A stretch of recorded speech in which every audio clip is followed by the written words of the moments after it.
అందుకని మీరు ఇట్లాంటి మష్రూమ్స్ని ఎవరికైనా అందుబాటులో ఉంటే ఎప్పుడైనా తినొచ్చు. ఇది ఆరోగ్యానికి హాని కలిగించేవి కాదు.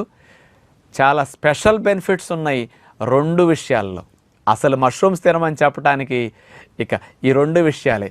ఇక నేను కూడా తినటానికి మొదలు పెడదాం అనుకుంటున్నాను. దొరికితే వారానికి ఒకసారన్నా 10 రోజులకు ఒకసారన్నా మష్రూమ్స్ తినాలన్న ఆలోచన నాకు ఈ 2 లాభాలు విన్నాక కలిగిందనమాట. నేను తినటం కంటే ముందు మిమ్మల్ని తినమని చెప్పేద్దాం అనిపించేసింది ఈ 2 బెనిఫిట్స్ చూశాక. ఏమిటా 2 బెనిఫిట్స్? మనందరం ఎవరం బ్లడ్ టెస్ట్ చేయించుకున్న ఈ రోజుల్లో ప్రధానమైన లోపాలు 2. ఎక్కువగా లోపం అందరికి 80 to 90% విటమిన్ డి లోపము, విటమిన్ B12 లోపము.